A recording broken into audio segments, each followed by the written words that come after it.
we were anchored about a block offshore.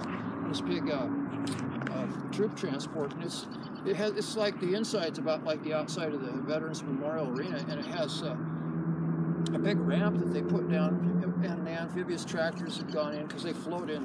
They just lower the ramp and it fills with seawater, and they float them on out. Yeah. And they had machine guns and smoke generators. And missiles were missing the ship, not by very much, because I stood out and watched for about 3 hours up by the bridge. Yeah. And then I went back down. Long story there, but it was. It didn't bother me because I thought, well, I get hit by that, it's like pink mist. I won't feel a thing. But it's, and that was my thought. Well, I didn't want to go there. They sent me 13 draft notices. Ignored them. 14th one said something about incarceration. I thought, well, I better get in touch. And then I thought, they won't take me. I'm a beanpole, but it pissed them off, I think, that I didn't answer the first 13, so they took me. So you ended up on the front lines for the Vietnam War. That wasn't good, but it was. No. I mean, the life expectancy of a corpsman was 3 weeks, but I wasn't there that long. And they did something with me that I have never heard about, and I'm sure they do it, but it's rare. Yeah. Our company, they did stuff to us that I had other friends in the Navy, and I talked with hundreds of other sailors. They'd never heard anything about what they did with us. Yep. And one day my company commander, he marched me to the officer's office, and the guy just looks up and goes, do you want to serve your country? And I thought, what the hell is he talking about? I'm a slave already. Aren't I already? And I said, but I really serve. Yeah, and I thought, well, bad form to say that. And I said, yes, sir. And he scribbled something on a clipboard and said dismissed. And then you're supposed to stay with your company all the way through, right? Yeah. I was with them the first 2 weeks, the last 2 weeks, 10 weeks in between. And boot camp at that time was 14 weeks. And it was boot camp. One guy behind me got set with me because I wasn't marching. I was daydreaming. He launched me about 6 inches off the grinder, which is the tarmac thing we marched around. I wasn't into it, but it was interesting.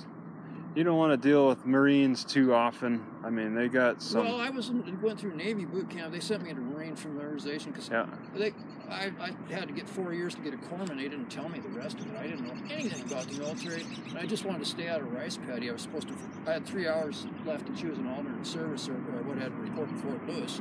So Fort Lewis. I was just like, but I did have some interesting experiences because the longest I was in a barracks for the 10 weeks in between was 5 nights. Most of the time it was 1 night. And really? They were watching. You could tell there was one or more people watching. And I knew it, but I didn't care. It was just like, so I thought it was interesting. They'd ask me all these wild questions like, who's going to win the Kentucky Derby? And I just said, Dust Commander, he won. And it was like that. And I was interviewed twice on the way out of it. Well, once in downtown Honolulu by a Federal Bureau of Investigation guy, but the weird part was, I was walking downtown in Spokane on Riverside, the same guy, and both of these were 2-hour interviews, and really fun. I enjoyed the questions. He was asking me about the future of the Earth. Yeah. And I had two Marine Corps, somebody in Marine Corps Utilities, no insignia.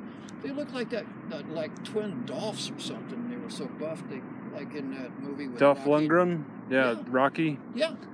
And we had the same conversation for 2 hours, and they parked a Mercedes Benz, and they, it's like it was there 3 months. I never saw anybody use it. Yeah. And when the interview was over, they started walking the opposite direction from it, and then they looked at each other like, he knows, and they went back to the Mercedes. And I've met 2 former nuclear weapons designers that were retired, and like one was waiting for me in a dollar store. He's just standing there, and he made eye contact when I walked in.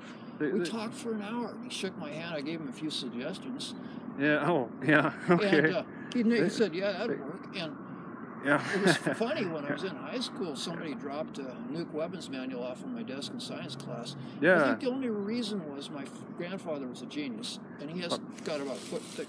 There's a nuclear manual at the library over there. Yeah, this was the only one I recall consciously was a 20 megaton H-bomb. You set that off, it's a 5.7 on the Richter scale. The fireball at 100 million degrees is 5 to 7 miles in diameter. It turns everything into rubble over an 80-mile diameter circle, sets it ablaze, causes retinal damage 300 miles away.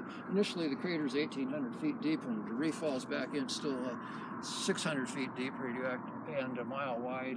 So it's like looking across the drive to the airport. But all this stuff, I was just like, the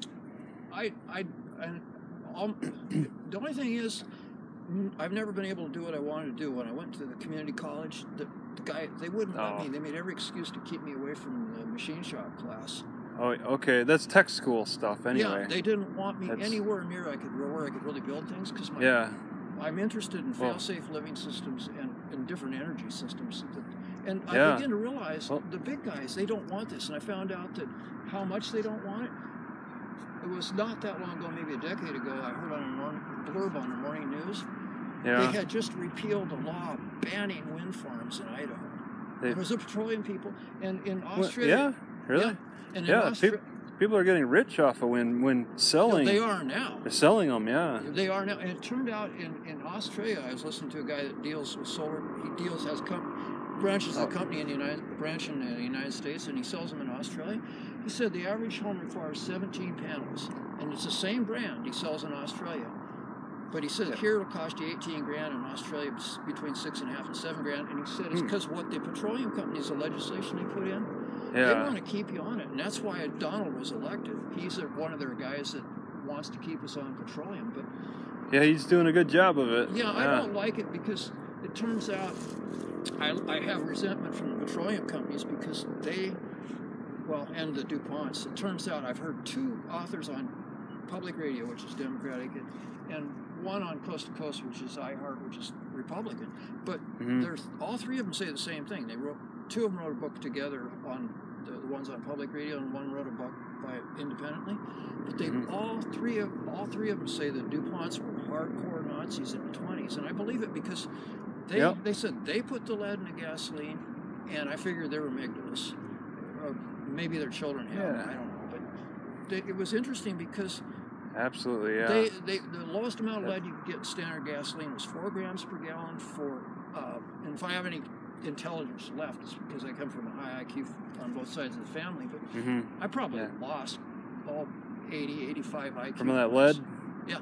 And my sister, she got her head start 13 years ahead of me out in western Montana. She's got an IQ around 200.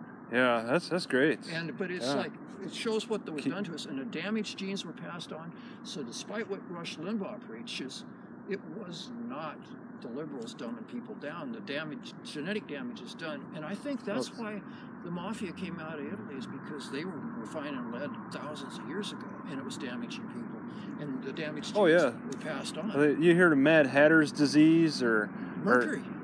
Or that's mercury. Yeah, the females putting the makeup on with the lead in it and stuff. And it turns out that it leaves dead black spaces. And that woman, Doctor Mona Tisha, out of Flint, Michigan, she said there was a woman, or somebody was saying there was a 4th grade girl. She couldn't tell the difference between a triangle and a square, and she never will be able to. Jeez, yeah. And Dr. Mona Tisha said the only cure for lead poisoning is prevention. And companies like, it turns out it's more effective the leaded car exhaust had made nanoparticles of lead, and it was more effective at poisoning people than even in the water pipes, generally speaking. It was supposed to be good for the engine in some way. Well, what it did is they prevented it from more power, but it allowed you to cram more fuel and air under a higher compression ratio. Really, it wasted fuel because it's what lead does. People think it gives them more power. It slows the burning of the gasoline down because it's heavy. It soaks up the heat, so it slows it down so it doesn't detonate.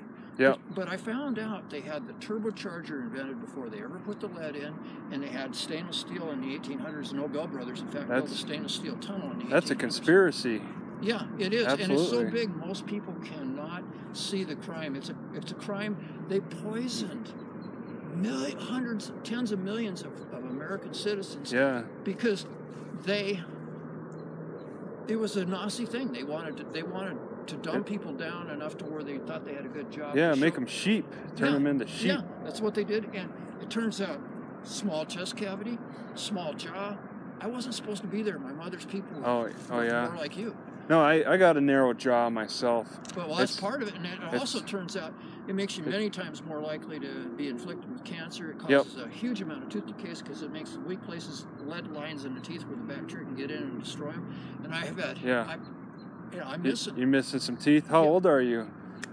60s? You look like you're mid 60s. Yeah, and I should have all my teeth. My grandfather did. And I began to realize the reason I wasn't smart, I should have been smarter than him. because my mother's side was high IQ. And yeah. I look at this and I'm going, these guys talk about thievery. They're the thieves. And, and they just came out with some movie. They do evil things. They want to bump a bunch of people off. In Hollywood, this long time work with the intelligence industries to show how agencies to show people how they're supposed to be. Yeah. And they've been doing it for a long time. And this latest thing, Purge, where the rich guys get rid of the homeless and all this stuff. They're doing a good job of it. They're working hard at that. This is deliberate. Yeah. There's no reason for this. And I begin to realize, and then they go to church and pretend to be Christians. I'm looking at this going, where are you, Jesus Christ? Come back. We needed you a long time ago. Yeah, it's different perspectives for rich compared to poor with religion. Yeah. The poor are supposed to be able to endure. Yeah. The rich are supposed to give back. Yeah. It's like that preaching is different. Well, you look at our Constitution, and it's all there. It's all there. We, the people, in order for a more perfect union, establish justice, ensure domestic tranquility, provide for the common defense, promote the general welfare, and secure the blessed liberty of ourselves and our post. It's just to say and be good to each other. And it says general welfare, not just for the rich guys. You should. There's no reason that you shouldn't have a place to live. There's no reason that you shouldn't have a decent income. And all we have to do is have everybody sign a form that says, look, I'll work 6 months out of the year, 6 on, 6 off, 20 years, and I start out at the national average wage. I'm retired at that, and that'll keep going up as we automate and robotize. And people don't get it. If the government issued the credits to the Federal Reserve, we wouldn't need to bother with tax forms. We could do it worldwide. We could build clean and green, knock off all the games with planned obsolescence trash. Do you want to take down borders? You don't want the wall to go up between Mexico and... I don't care about that. That doesn't bother me so That's much. Globalization. What I would say is, until we get the religion straightened out, I'd say, build a wall. But I'd tell people, I'd educate them. I'd say, look, none of these religions are true. They've got stuff in them that's good, but they're not the truth. No, I take a little bit from each one. It's hard to really it's hard to commit to one because there's so many flaws with each one. Well, you can test it. Ask and you shall receive. And I was talking to a guy about being healed from the skin crap over a decade ago, and I'm in Rosars, and the theory was, if you're ashamed of it, Jesus won't heal you. So I stood there and got the checkers entertained, but he was getting loud and put his hands on. I gave it 3 days, nothing happened. I thought God could have done it in 3 seconds or less.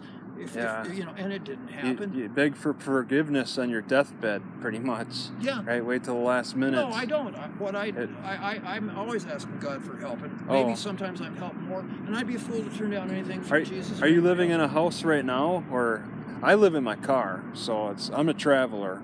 So it's how about yourself? I'm lucky. I've got 5 or 6 siblings. With relatives, hanging out with relatives. But I would rather have. I need a makerspace to be productive. I need a. You need tools and I need manuals. I need big time tools. I'm interested in everything from superconductivity to alternate energy systems to fail-safe living. It just goes on, and it's been the most regrettable thing. One thing I've said to God is, if I have any choice, I will never come back, ever. But I'm willing to help as long as I'm here, because unless things change, because I don't get off on it. I've never had the tools to. I look at that mountain. Okay. I think, all those towers. Yeah. I'd like to live in something like Stepped Up Butte and have it terraced off. I'd tunnel into the thing. People do not realize the potential. And I look at this stuff around us, and it feels like a museum. I've read science magazines since the 50s, and I've got some of my grandfather's engineering talents. And it's funny. I can see stuff. And sometimes there's spiritual things that happen that are just totally cool. Like when my sister and I were little, she's a year and a half younger. Yeah. We had an upright piano. It wasn't a player piano, but it started playing beautiful classical music when I got older. That's great. Yeah, I like to have that in the house and just something to play with at your leisure. No, it would play itself. It would play itself. Piano. It was program. It had a program. No, it was just an ordinary upright. There was no player. Ghosts, spirits, ghosts would play it. Yeah. Okay. And maybe a cat got inside. Well, no, it was for real. You could see the keys being pushed and everything. Yeah. And it scared the hell out of my sister. Yeah, I thought she would never recall it, but she brought it up to me about 10 years ago. Uh-huh. And I said, I thought that was the coolest thing because it was beautiful music, and apparently it scared her. So obviously it was a compassionate spirit because it quit when it was around her. It just played a few notes, but she recalls it. It scared her so bad. But for me, it was just like, this is really cool. I enjoyed it. Yeah. And things happened later on. I was where I was hanging out there. There's a picture I got, just a cheap $5 thing. It had a glass pane. It's hanging on a hook over the desk. But anyway, it's just a security light. But yeah. It took. Here, walk this way. Well, I don't know if people are going to come out of their house and say, "What are you doing?" Let's walk down Castle Road. That's cool. Castle Road. Castle Road. I'm going to the grocery store myself, so okay. Let's go that way. Well, it looks like you have some yogurt there. Yeah, you're right. So I guess I better get going. You probably want that to cool. It was really cool because this picture, my sister was thinking all this was bullshit. Oh, yeah. I was doing the dishes, and all of a sudden there was a tickly energy on the back of my head, and a blue flash, and a bang like a firecracker, and the light globe, not the light bulb. It blew all over the kitchen. I swept it up, and I thought this was neat. And I looked, and there was little stress fractures in the light bulb. And I thought that was very interesting. And she thought I was bullshitting, so she came up, and because she was living in California at the time, but she came home for a while. Yeah. And well, it's like we all use this place, but it was kind of interesting. It was like the picture floated off the wall. It had a glass pane in it and everything. Floated off the picture hook and went out over the roll top desk. Dropped on the floor right in front of her at the iron bar. I heard this crash and a scream. And I looked out and she looked pretty shaken up, and I just looked at her and I said, "I told you." So she might have some spirits that well, follow all of a her. sudden it went from you're nuts to like, maybe we ought to get a priest in here. I said, "I'd like some scientific instruments." And I was telling a priest about it, and the guy made the sign of the cross. He's doing like, but I thought, there's so many different beings, and who knows how it all works. And if you got faith in God, you gotta. I think it's interesting. The way, I'm 42, and I have certain expectations of how things act and operate. So yeah, it's not too often things are out of the ordinary. Oh, I've seen so much stuff. It's amazing. I was at the pond up in. I was at a local park with a pond, and this attorney started putting me down. It was like an evening like this, and I'm talking about some of this stuff, and he's just, yeah, right, and I looked out of my right peripheral. There was a popsicle blue. It was the most beautiful blue, 6 inches diameter, satellite height, just standing still up there. And I said, "Yeah, like that," and I pointed up. All of a sudden, he went silent. Oh, yeah, God, I've never seen a person change their attitude so fast. Yeah, there's drones that people fly all over. Oh, this was way up there. It wasn't a drone, and this was like over a decade ago. And it was okay, yeah. And it was like, I just looked at it and went, because I'd known, I'd seen other ships. Ghosts and aliens. Well, we are ghosts. We're spirits on a journey, and some of the things that have happened to me, like, I didn't know Colbie was up, and all of a sudden, it was 5 a.m. and it's supposed to re-enter in about 90 minutes. And the guy on the morning news said it. All of a sudden, I'm on board behind the pilot, and I don't know I'm in my spirit corps. And he's in his suit, which I think that's unusual. And he had put his big gloved hand on the control stick, and it was oscillating side to side to steady it. As soon as he did that, the thing did a somersault so fast that I bent my knees because I didn't know. It was so smooth I didn't realize it was in my spirit core. Yeah. I watched the thing streak into the east. I'm standing in space and ionization trails, and it's breaking up. An hour and a half later, it was like the condensed version of what was going to happen in an hour and a half. So I know we go on. I know we're spirits on a human journey and all this stuff, but what I can't figure out is how to become talented enough. I don't want to run the universe or anybody's life. I just want to run my own and of course, be able to manifest all good. You're not that type of person that wants to be a leader. No, I can offer suggestions. Yeah. You're not going to be forcing people to do this and that. No, I'd like to set them free. Yeah. I think good people set people free, and bad ones want to enslave them, economically or otherwise. And I'm a freedom person, totally freedom person, and that's all I just. There's a lot of people who are not freedom people. No, so I get so burned out on this world that if I get it right, if the Pleiadians or somebody come by, I'm out of here. Yeah. I mean, unless they want to help me find the right people. Find people who agree with you. Well, they've got there are some, but they don't have the money. I need a base out away from the cities. I need a big maker space, and I can start making some progress because I'm not the type I'll give people good stuff, not planned obsolescence crap. And you're not stealing tools from these construction sites or anything like that. You wouldn't out of desperation. I don't do that. Yeah, you'll if you don't have the tools, you can't do anything about it. Type of thing. It's just maybe go down the Goodwill or something, see if there's any good deals on particular tools. No, I've been. It's very interesting. People around me that had plenty of money and they stole for the fun of it, and I never could handle it. Yeah, exactly. There's people like that. They're just addicted to money. But one guy tried that with me in high school, and he was a good friend, and I was kind of shocked. But by the expression that he must have seen on me, he never asked me, never did that again. And ask you to steal with him. Well, he would stuff in my pocket, and I was stunned. I would have turned him in, but he'd been such a good friend, and I was like, I guess by my experience, just some candy bars. But I was so angry with him, he knew that. Yeah, cops have trouble telling on other cops. If a bad cop does something. Well, sure, you don't want to bust your friends, but but he knew it enough to never do that with me again. Yeah.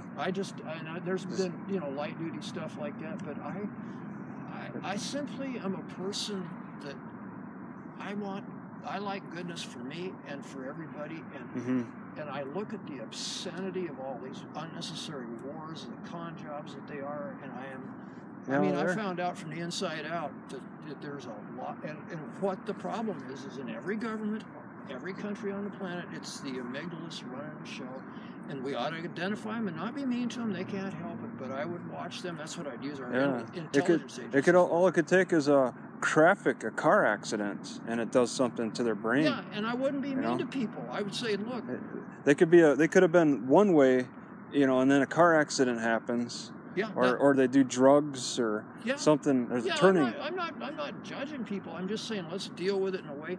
Let's advance. Let's compassion is what I believe. Yeah. How many killers have you walked by in your life? Some of them I damn well felt it. I know. You felt it? I can't there's tell. There's nothing I could prove. No, it's like they may have done it afterward, or they've changed. Maybe they murdered somebody 20 years ago and are on the run, but trying to be good people. I've run into people, and I know some of them make this, and some of them I stay away from. Some of them are nice people, and they're responsible. But it's just they don't feel anything, but they don't trash people. No guilty conscience. They have whatever this. It's what do they call it? Like psychotic or something or. Well, no remorse. They just don't feel anything. No remorse, something like that. But and I can't. But if you're in the military, you're trained to kill. Yeah. But in civilian life, you're told that it's against the law and it's wrong. It's two different opposite. It's the people that really run the show and program you to do that. Yeah. The amygdalas. They don't care. And because if you look at World War I, what did we hear of the explanation? The Archduke Austria and his wife Sophia were assassinated by a bad apple. Yeah. So turn it over to law enforcement. Why did 37 million other people have to die? And they keep up in the figure on it, the historians, and they say the top estimate by historians now for World War II is 165 million. And you begin to realize we could have really been sincere about the League of Nations and had peace on earth, but the amygdalas, it's a con job. It's a placation. Hitler. Do you go on the internet? Do you watch YouTube? I don't even have a computer. There's a really good, they colorized all the black and white for the World War II videos, and they put a good story together, and you could watch it all. Yeah. It's really amazing. It looked like it was just, they got all this fun equipment to play with, and they just wanted to play with it and do military strategy. You're exactly right, and you're one of the few that's noticed that. I noticed when they were going at it in Bosnia, these people were blasting the clock tower. They just wanted to do it. Yeah, they wanted to play around with their toys. Yeah. It's big toys. I got to play with some of them. I got to play with a Navy destroyer. target was a Ford Falcon he'd airlifted out on Caillat. It was across the gully from us, probably about from here to the parking lot. Yeah. The ship was 8 miles away. It looked at 6 or 8 feet long from where I was at, and it was a 5-inch 54, so it's 5-inch in diameter and 54 inches long. Lieutenant, God, I started calling his name. He handed me the radio and the binoculars that were marked off and add, drop, raise, low, or something like that in meters. And within 3 shots, I came within 15 feet of the back of that car from 8 miles away. He goes, "That's good enough," and he grabs it away. But I thought it was fun to play with the physics and everything. And it was interesting, but I wouldn't want to turn it loose on people. Yeah. I'm not wired that way. And it's so easy to do. It's just a pull of the trigger. You know, it's all it takes. Yeah, and you can't put anything back, and it's just stupid. And some people like that, but I wouldn't even get in the way of the people that like it. I just set up zones and pay their airfare and say, have fun. I put a big golf course around it, and I'd say you can't have tanks and fighter jets, but you can have M16s that are, the bullets are food grade, and they're set off, the powder's set off by electricity instead of lead stiffenate, so they don't pollute. And I'd put 3 walls around it, landmines in between, Star Wars lasers, and I'd say if you're tired of it, just throw your weapons down, leave it on the field, come on out. You can go back to civilian life, but we'll watch you.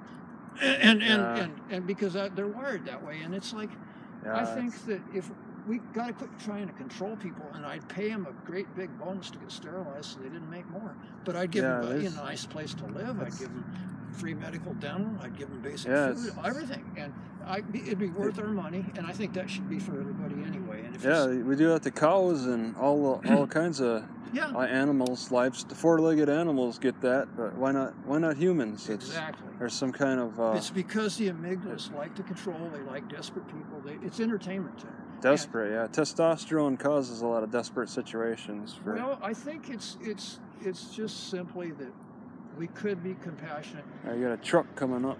And we could blossom into a species that is so fantastic. It would be just the most wonderful thing. But anyway, nice talking with you. Okay. My name's Bob, and what's your first name? Well, my name's Travis. Travis, glad to meet you. And I'll leave you with this. May the universe, God, Great Spirit, whatever you want to call it, what we're a part of, may it give you all the good things you like. And I don't know if it'll happen. I wish that for everyone. I need a few more good things. We all do. All right, so thank you. Yep, have a good one.